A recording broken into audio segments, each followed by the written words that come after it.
I brought my SAT score up over 300 points to a 1580, and today I'll be giving my tips to you guys on how to crush your SAT.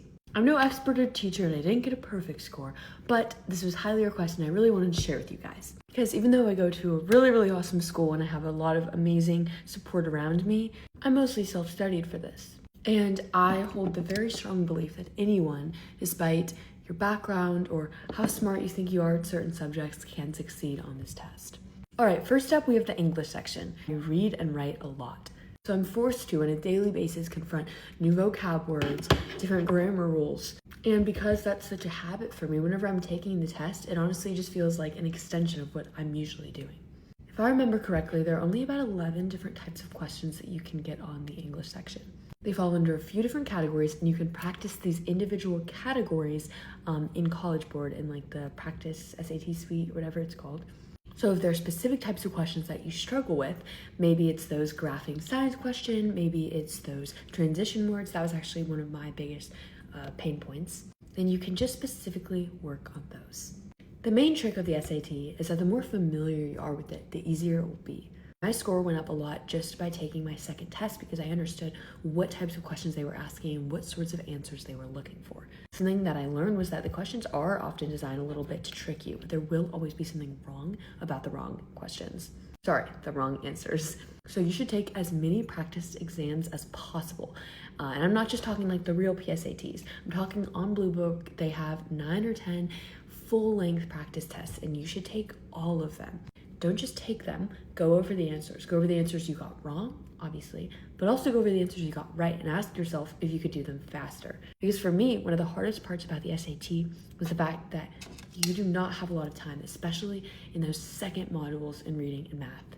When you're truly in the SAT zone, you'd be able to smell an SAT problem versus just a regular problem from a mile away.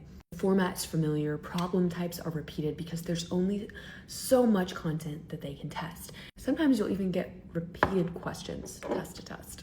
My final advice for English is to watch some key YouTube videos going over the grammar rules. This is a guaranteed way to add 50 to 100 points to your score depending on how you're currently doing. Because if you want to score in that top range, you cannot afford to be missing these grammar problems. They might seem confusing, but honestly, they're pretty simple. There's lots of key rules, just understanding when semicolons are used, knowing that a period and a semicolon are interchangeable, and so if they're both in the answer choice, neither are right. Little tricks like that. Trust me, they will become second nature. One final trick that I used in the English section, including whenever I got my perfect verbal score in the PSAT, which it actually is pretty important to perform well in your junior PSAT because this can help you qualify to be a merit scholar. It is the order in which I took the test. I did questions 1 through 5, then I did questions like 27 through 14 moving backwards, and then I did like 6 through 14. I don't know.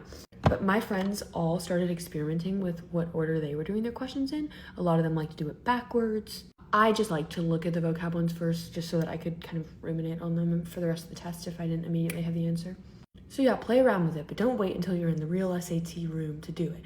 Do that during practice tests to see which one works for you to save time. All right, now moving into math.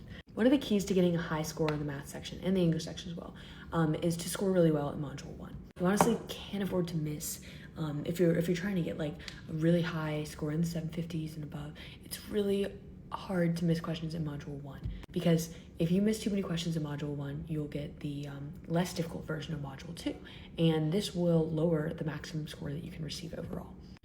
It also, even if you still qualify for the harder Module 2, the problems missed in Module 1 are worth more points taken off.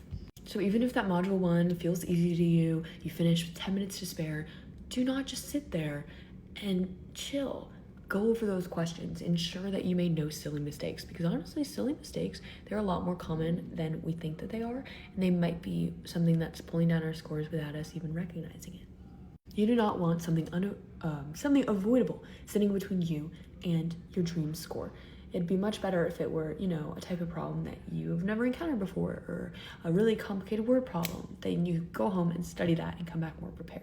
To prepare for math, I used Math Academy, I used Acely, those are online websites.